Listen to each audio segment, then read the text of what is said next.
Hey everybody, welcome back to episode number 4 of Mountain Talk. Today we will be discussing everything cannabis related, especially in the Denver area. We have Cannabis Mogul Brett Bohn with us today. He's our special guest, going to talk about his journey, how he got into the industry, and answer some questions for us. So, hey Brett, how's it going? Go ahead and introduce yourself, where you're from, how'd you get out to Denver, just everything, Brett. Definitely. Thank you so much for having me, man. I love this. I'm so stoked. First off, you're an awesome dude, so I'm stoked to be on the show with you. And I came from mostly Chicago area, between Chicago and Rockford, if you know the Illinois area. And my story is somewhat typical to a lot of people that started in cannabis, started smoking weed back in high school. Actually found it due to I was going through a lot of insomnia. I couldn't sleep for a while, and my brother's friend kind of gave me a little weed to help with that, and really did help. But then fast forward a little bit, I came out here in 2013 to go to the first Cannabis Cup in the world that was 21 plus. I saw in the High Times magazine, which as a stoner college high schooler, you'd always go and get a High Times magazine and look through that, because that was kind of your it's your porno almost for your weed porno, honestly. And you came out here for that in 2013, you said? Yeah. And were you living here or just visiting?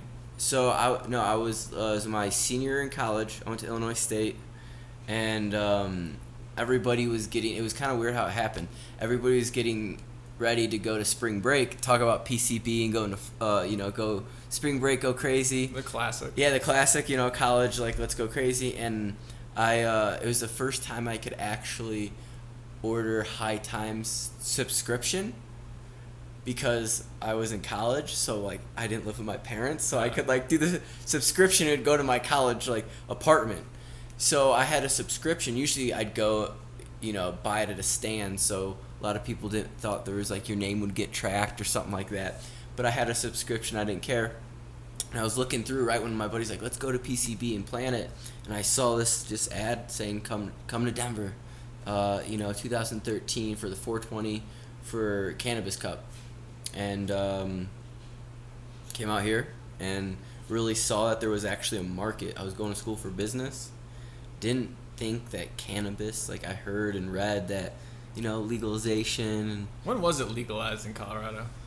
Well, I believe for medical use is 2009, but it was it's a very slow process. So basically it was kind of weird. In 2013, they legalized recreational cannabis in the state of Colorado, but there was, when I came here, because I saw the flyer in High Times, it said you only be 21 plus to buy a ticket and come and consume cannabis, and that was the big ticket seller.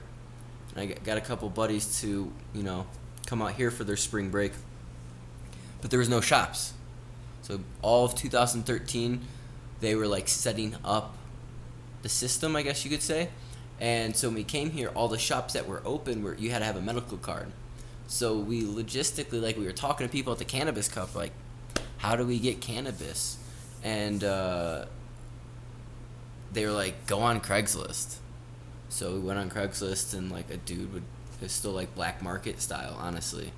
And then January 1st, 2014 was the first recreational sale. Okay, that's when it started. The dispensaries started popping up on every corner. A lot more. There's still dispensaries before that. I came here in September 1st, 2013. Okay. And there's just, I got my medical card the first week. And with the medical card, you could go to dispensaries, and there was still a lot. What was the Cannabis Cup? I've never heard about that.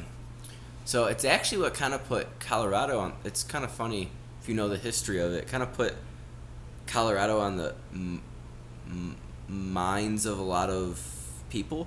Sure. So 2013, 14, and 15, there were High Times Cannabis Cups. And a Cannabis Cup is where people would enter their best product. And there's so many different categories, sativa, indica, hybrid cannabis, same thing with oils, gummies, topicals, rubs, tinctures, drinks. There's so many different categories, but people would enter their products, and like be judged on them, and you could win a cannabis cup. You could win a cup, it'd say like first place in this category and stuff like that.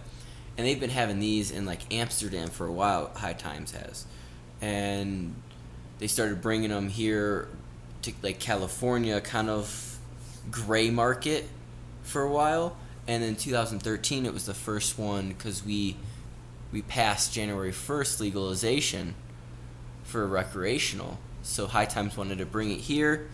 It was a fun experience. It kind of I had a job in California, and because of coming here for the High Times Cup, I moved out here instead. Okay. And does the High Times Cup still happen today? So that's what screwed up. I'm kind of upset. 13, 14, and 15, they had it. It kind of moved around different spots from 13 to 14 and stuff. And due to like how the laws are written, it's like I could talk on this for days, but due to the way the laws are and how High Times usually is ran and what happens at High Times, in 2015 they wrote like a huge letter to everybody participating, like the vendors, people that you'd walk around, like you and me. Basically it was like a big carnival for cannabis. Like you'd walk around, you could buy pipes, you could buy shirts, you could buy like a dab. Yeah, a big cannabis market. Yeah, and because of the way the laws are, there's no permits for legal companies to do that and actively do it. So in 2015, it's called the MED, it's the Marijuana Enforcement Division, wrote a huge letter to everybody basically saying like, knock it off. Yeah. Like if you do anything illegal, we're gonna fine you and all this stuff. Well, the problem with that was there was a lot of people from California that the MED really doesn't, it's its own entity, its own division. They don't control people outside of the state that don't have legal licenses in this state. So it's not like they can go after, it's like per state is its own, each state has its own laws. Each with state, anything cannabis related. Well, when it comes to cannabis, every different. state, because basically how it is, like legally speaking, federally, it's still illegal. Federally, it's still like if you had other substances. And if you know how the Constitution's written, each state runs and governs itself. Yeah. That's why we're able to have cannabis here in, Colorado and in other states.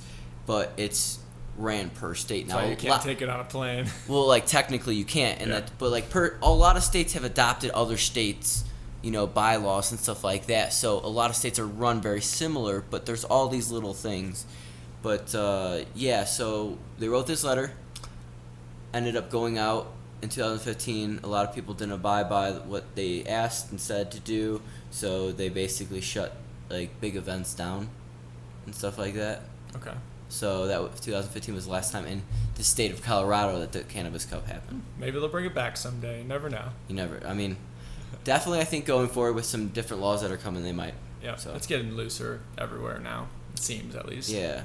All right, so you came out here for the High Times Cup, senior year of college. So then after your senior year of college, how did you end up coming out to Denver and getting involved in the industry after you saw the cup and were like, wow, I want to be out here? So basically I had a job offer in California to work at a ski resort. I was really kind of lost at the end of college. I know I've been to some of your meetups, so hopefully some of the listeners here, I've met a couple of you. I understand it's a big college crowd mostly. Some older, some younger as well. But I know at the end of college, I was just really lost, man. Just really. I talked to a professor that really kind of pointed me in a good direction. The professor kind of he's like, you skateboard a lot, you snowboard.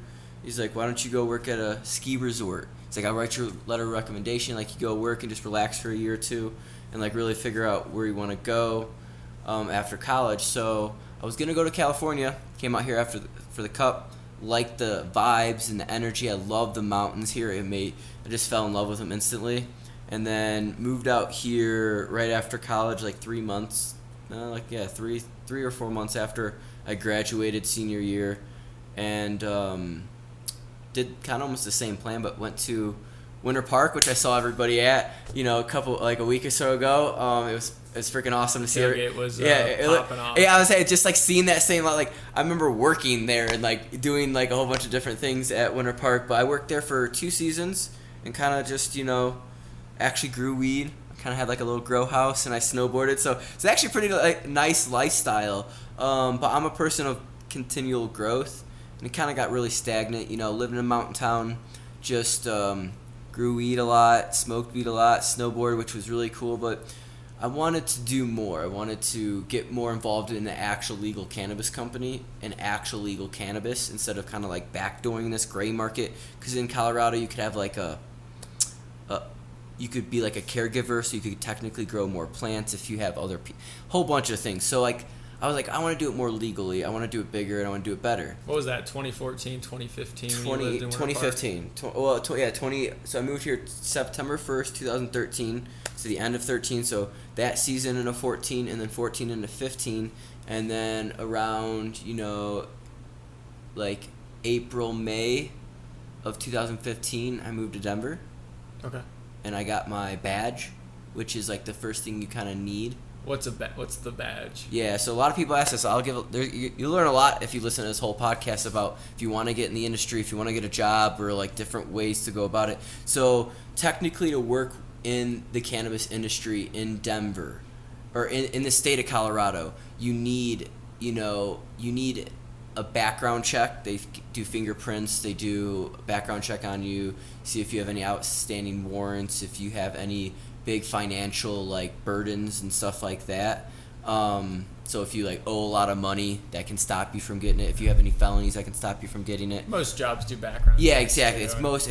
They do safety it. Thing. Yeah, like the only thing that was kind of weird was the fingerprint. I've never had a job fingerprint me, so was like the I guess the biggest thing was the fingerprinting. The weirdest time I've gotten fingerprinted was for GameStop. To like sell my games, they started using like a fingerprint scanner. Oh, okay. It was super weird. Okay, not like that. I actually felt like I got taken in a room and like they were like fingerprinting all my fingers. Like well, like they do it at these businesses that are made for this. It's like, kind of like if you went to the police department, but this is just a business that does it for background checks. But you get that, and that then allows a company to hire you. Because you've been background checked and you've been basically by the MED, the Marijuana Enforcement Division, been thumbs up, okayed to work with cannabis in the state. There are different badges, red badges for owners of companies, key badges, support badges, which now are just like, used to be different. Now it's kind of like there's just one, but that just allows you to work with weed. Basically just getting a license. Yeah, well, like a lot of people ask, like, because I own a company, a lot of people ask me for a job. The first thing I say is like, do you have a badge? If they're like, no, then I say, well, get your badge first. Like, I can't really do any, because I have people from out of state, like in state, ask the same questions, and like realistically, even if you've never gotten in trouble in your life, it's not that you won't get it. It's just that's the first step. That's almost like me saying, like, send me your resume. Like, can you fill out the paperwork, get your badge, then I'll hire you type deal. Yeah. But yeah, so yeah, I got my badge in 2015 and ended up, I don't know, I'm a big believer in the universe, even before I even believed in the universe. I think you know me a little bit deeper than most people, honestly, after some work we've done. And even before I knew the universe was looking after me, it was. And I remember I was having a very hard time. Getting in the cannabis industry or any industry realistically doesn't matter. You know this just as much as I know this. It's not as much about what you know as it is who you know. And it really is. My grandfather said that, and it's the truest thing that I have ever felt, especially getting in the cannabis industry. And I was just having a hard time putting out resumes. I mean, I had a college degree. I got a 4.0 GPA from a top 24th business school in the nation at the time. And, like, still, I just couldn't get... I'd sent all these emails out. I was thinking no one was even seeing them. Like, are they going to junk mails? Like, anybody even seeing these? Like, what's going on? They say they need somebody, but not even a no thank you or anything. So I had a job offer for selling insurance.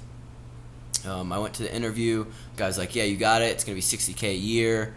You're going to start training for the next 2 weeks. We already have, huge stack of, like, references that we need you to hunt down. Like, it's going to be easy because these people want us. So it's going to be an easy job. Yeah. And then I got it, and I went home. And on the way home, just something was like, dude, you moved to Colorado and you moved down from mountains to work with weed, not to do this. Like, you're going to get stuck in this because it's decent money. At the time, it was like the most money I'd ever make. Yeah. But I'm like, I don't want to get stuck in it. I don't want to get stuck in the rut.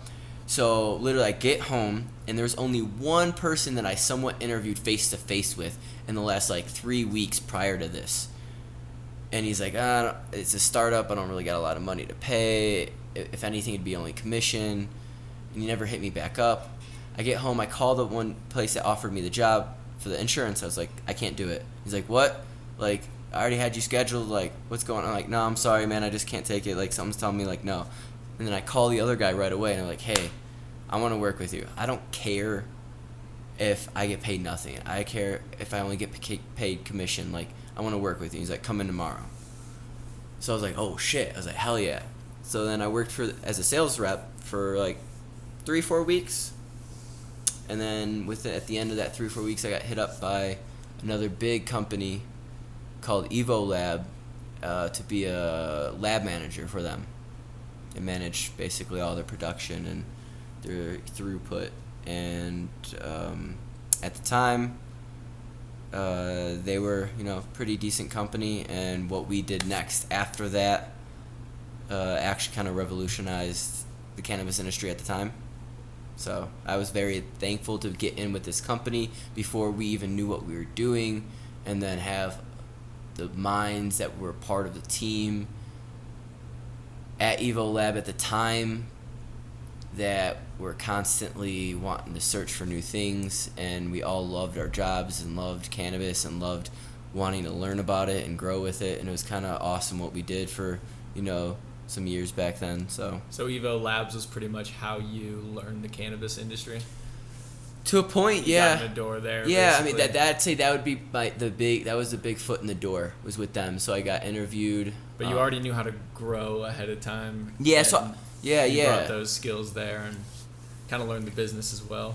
Yeah, so I was already doing stuff. Almost everybody that's been in cannabis started in the black market, like doing this illegally, because like, we gotta think, guys. You had to. How many years ago did this just start? If we all come from somewhat. Now there are people we call Brad and Chads that are in the industry that never really dealt with it in the black market and are just here because it's legal money. That's the dollar sign. Yeah, and understandable to a point. But most of the people I associate with are people like me that, I was doing this before it was kind of legal, and even if it wasn't legal, again, I'd probably still be doing it as well. And so I knew how to grow, and I kind of knew, the business. Like, you buy a gram for this much, but then if you buy an eighth or an ounce, it's less per. It's like any item, any product in the world. Yeah. I learned actually a lot of business through cannabis, in my opinion. And it probably got more complicated when it was legal. Actually, it did. Yeah. That's so funny to say, because there's a lot of tax. So red tape, regulations. As even a business yourself. You can write off this mic, you can write off paper towels, you can write off toilet paper, you can write off certain things because of you are a business. Yeah. If you have a tax ID and everything like that. Well, as a cannabis company and a cannabis tax company, there's certain things you can't write off. Yeah. And stuff like that. So you have a lot more things that actually cost you and stuff like that. You learn just more about taxes and shit like that when you have any business, and kind of how it works and how you can, buy stuff to help your company to help not you pay at the end of the year. Well, the taxes are just crazy in the cannabis industry. Yeah, and the certifications you all need to run your businesses. Yep. Yeah. Red tape, of course. And you mentioned that you revolutionized the industry after working at Evo Labs, or near your end there. What did that look like? How did you revolutionize the cannabis industry? So, back in 2000, I started in 2015. And at the time, the company was just doing, CO2 pens and oil. You could buy grams of oil from us that were called, amber and stuff like that. Amber shatter and stuff like that, and then we had pens that you could buy, vape pens but they were all CO2 derived and stuff like that. And then CO2's okay, but how it's processed, the material we're using, and processes we're using at that time, very elementary, and it just tasted really bad. It just was not, in my opinion, and the opinion of a lot of people I associate with, and a lot of people that just, smoke generally, if they would have the stuff we used to have back then, would be like, oh, this doesn't taste that good. And we actually pulled in some machinery from Germany that was used for the gas and oil industry, and we were kind of like the first people to use this type of technology in the cannabis space and use it for a process to make a product called distillation, which is now generally when you smoke a vape pen, there's rosin pens that are like the most expensive, then there's live resin pens that are like B shelf, but most pens are CO2, they'll say CO2 or CO2 distillate or just distillate on it, and we used a process called short path distillation, thin film distillation. At the time, there's only short path and evaporation distillation that was really being used in the cannabis space. We brought in thin film distillation, and basically, the company went from like $140,000 a month to like $1.2 million a month. It's a pretty big jump. And we sold the most weed in 2016 and 17 on the like legal markets between like companies that reported to, legally had to report. There's a lot of people that don't do that. That's awesome. Yeah, that's a different conversation. Jeez. Okay, so for all those terms you just threw out there for all the newbies watching, because a lot of people that listen here are part of Mountain Kids, they just moved here. It wasn't legal back in the state, and they get here, they're like, I don't even know what to do when I walk in a dispensary, and it's like overwhelming. So like, could you give a quick couple-minute crash course on what's gummies, bud, oils, I see what you're saying. Different products. And sativa, hybrid, indica. What is it? Okay. Quick 2-minute crash course. I don't know if I can do it 2 minutes. 3. I'll try for 3. So first off, the main products when you walk into a dispensary, I mean, there are different categories in each of these, but you got your flower, which is raw, plant. It's what most people know about when you talk about cannabis or marijuana or weed or whatever you want to call it, and flower. So that got indica hybrid. I don't like using those terminologies. That's actually a conversation I could not do in that time frame. But mostly, if you want to use that, that's just a marketing term in my opinion, and a lot of opinion of people that understand cannabis at a science level.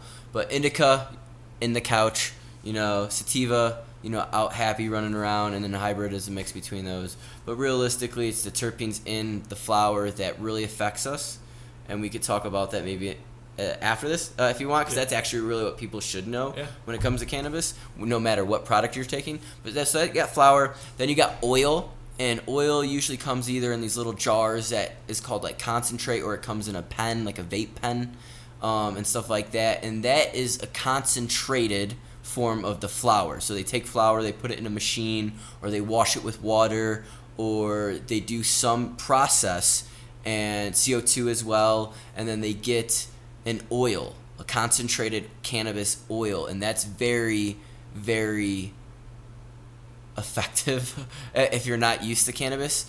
So super strong. Yeah, so flower mostly is anywhere between 20 and 30, 35, anywhere above that. I really don't believe it, but percentage in THC, and that's the psychoactive part of cannabis that when we think of cannabis that gets us kind of loopy, I guess you could say. And when you do a concentrate, it's usually low ends 60, high ends like the distillate I was talking about 90s. So like you typically triple to 4 times as strong as bud, a joint. Yeah. And then you got edibles, and edibles come in chocolates and gummies and cakes and drinks and so many different things. But when you eat cannabis, it affects you differently. So you only need a small amount when you eat it, and everybody's different when they eat it because how their metabolism is, how their liver is, how much THC and other compounds they already have in their body from other experiences. So that's like, you want to start with like 10 milligrams, wait like 45 minutes, an hour. If you don't feel anything, take another 10 milligrams and like find your right dosage. Now I know my dosage. I can just take like, 40 milligrams. I take it, and then within like 30-40 minutes I'm high, and that's for some people really feels more like you want to just sit and lay around when you eat edibles. Yeah. My number one suggestion for a beginner is don't overdo it. Do not eat more edibles if you can't feel it in 45 minutes, an hour, 2 hours. Just your first time. Don't overdo it. Just call it a night. You don't want to have a bad first experience. I did. I ate way too much. And once you get out to Colorado, actual dispensaries, the chocolates are delicious. And you'll want to just eat more because they taste so good. And you can't even taste that there's, cannabis in it. So my number one, don't overdo it your first time.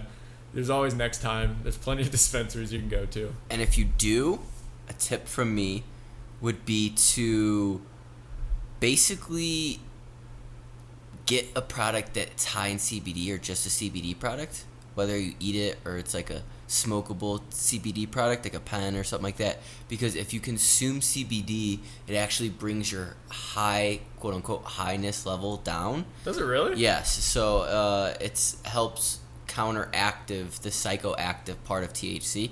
So if you have like a Juul or something like that, and it's just CBD pen or something like that, and you got really high, I know don't smoke more of like weed, but if you had just a CBD pen, CBD gummies too, that you could eat that or just smoke a couple hits of the CBD pen, and that would help kind of balance you out, I guess. I could say. Remember, just super high, just tweaking, just eat some CBD. Yeah, because I understand what you're saying is like you can smoke or eat too much, start almost feeling anxious. The average user can definitely do too much. Yeah, it can do the too much. It's a little harder for you to get to that point. You see me do some things. I don't know. When you do it almost for a living, not that like at times I actually do get paid basically to sit in a room and smoke, and enter stuff in competitions and this and that and judge products, but.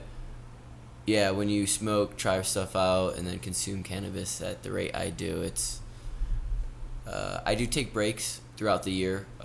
Week here, I do like a month of sobriety here, this or that, and it does like, if, a week or two after that, I've gotten anxious as hell sometimes because I went from not smoking to smoking a dab, and that's crazy. Yeah, because you've partook in a lot of cannabis activity. Do you think there's any negative side effects to it? Like anything you personally? So I'm not gonna say no. I'm not gonna say no. Like a lot of people in my position probably, like even me at different times, have been like, no, it's only good. I mean, everything in moderation. That's the to a point. Yeah, I feel it's like when I look at anything, anything you do, I try to ask one, like, why am I doing it, and is what I'm doing, quote unquote, helping me grow and become a better person in this world, or is it stifling me from growing and becoming a better person? So at times, no joke, cannabis consumption actually, I'm not gonna lie and say it's always been good, but at certain times in my past,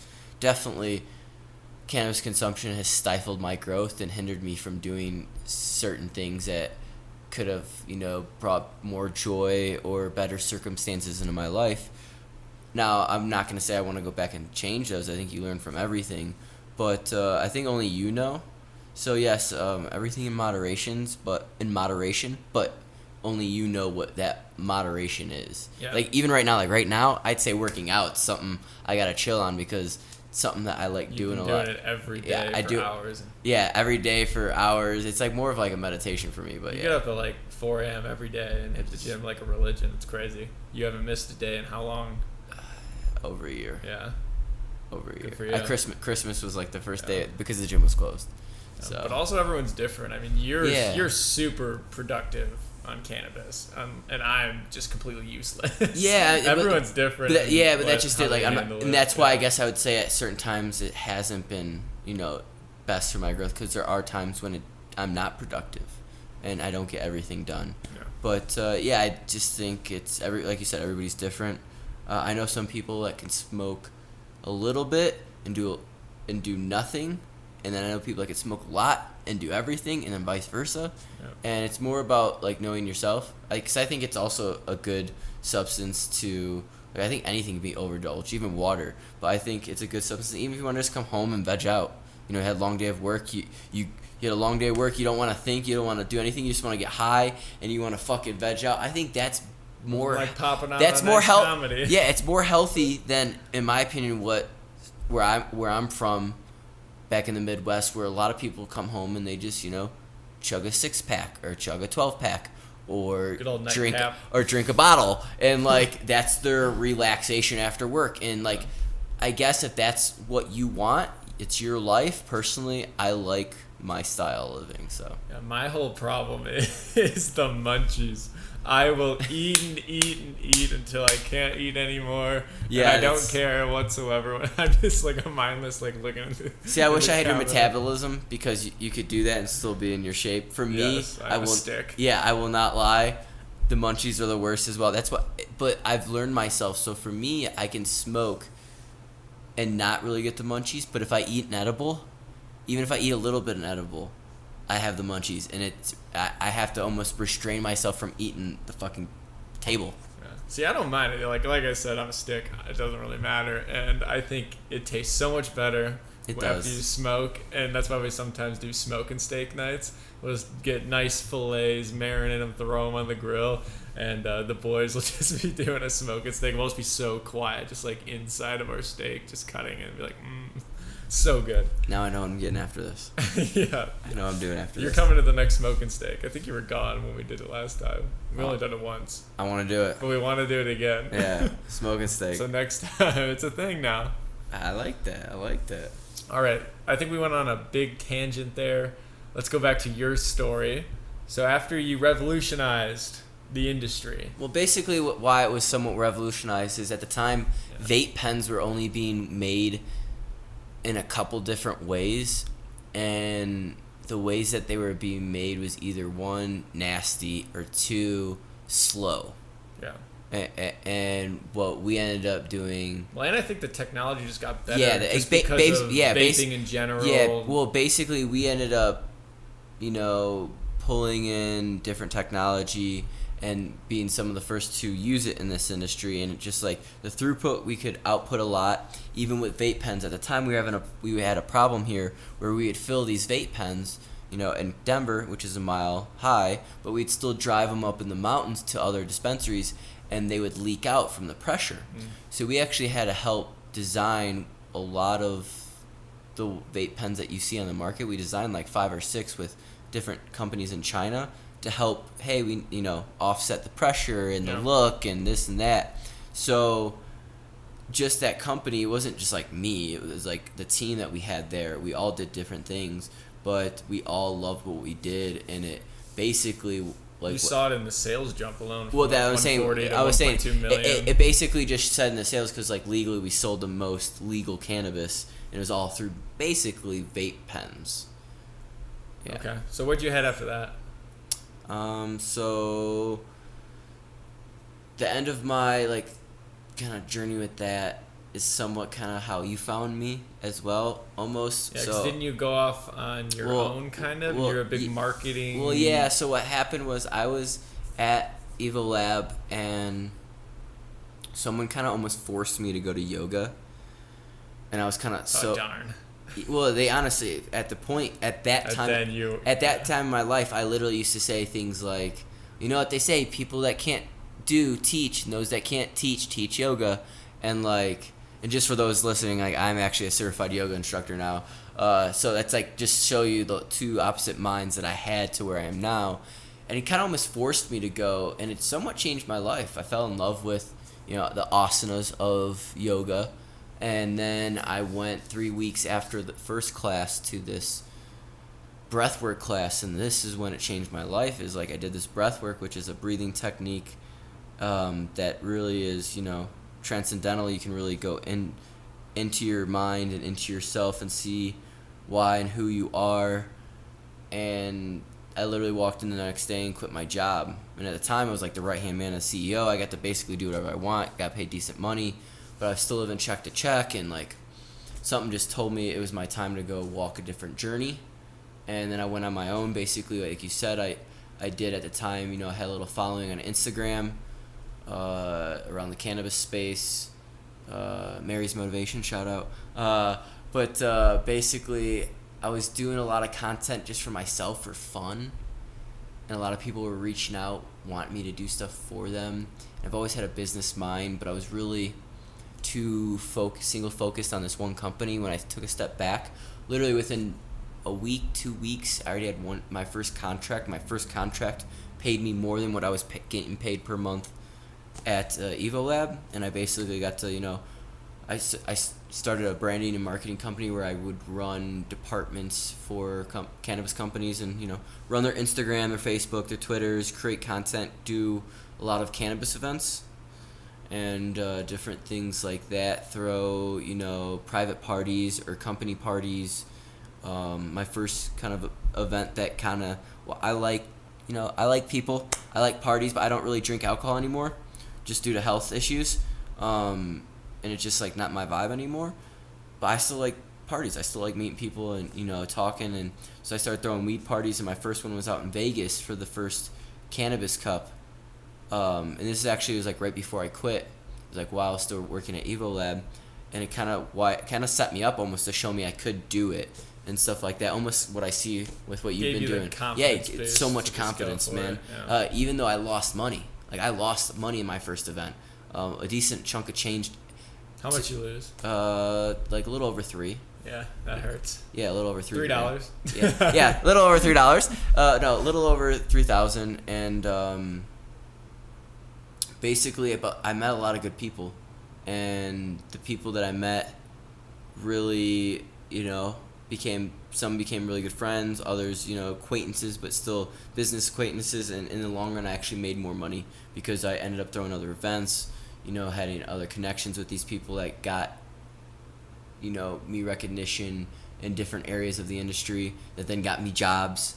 So, yeah, it's everything happens for a reason, I believe, if you have good intentions. Yeah. So even if something bad happens, there's a learning lesson there somewhere. Haven't you thrown one of the biggest weed parties ever? Kind of from my understanding, someone said that, but maybe in California there was one that was just probably as big. Bigger, yeah. Maybe, I don't know. But I didn't that's just it. We live for Colorado. Well, for Colorado, 100%. But yeah. Even for our lives, how do we live? We live through what platforms? And what are the main platforms? Like Facebook, Instagram, Twitter, TikTok. Well, for the cannabis space, 100%, no ifs, ands, or but.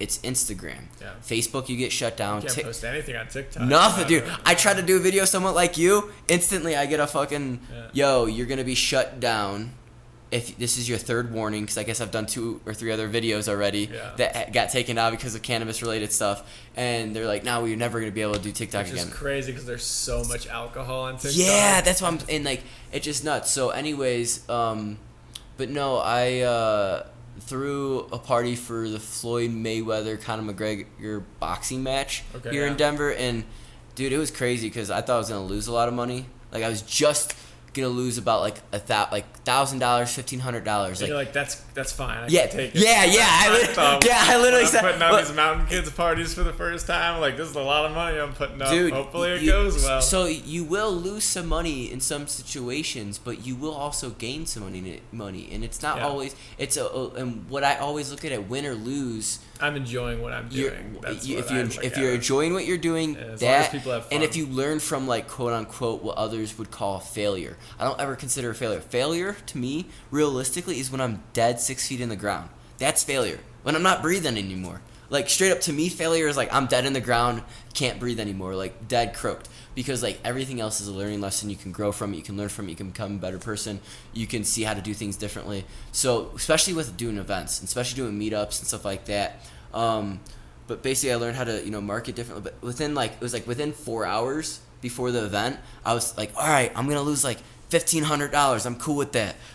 Screw it. Whatever. That's whatever. Yeah. Within those 4 hours though, because it's I learned something. I was oh, and this something, and I didn't realize at that time. What type of event was it? Not talking cannabis and that type of part. What was the main thing? It was a boxing tournament.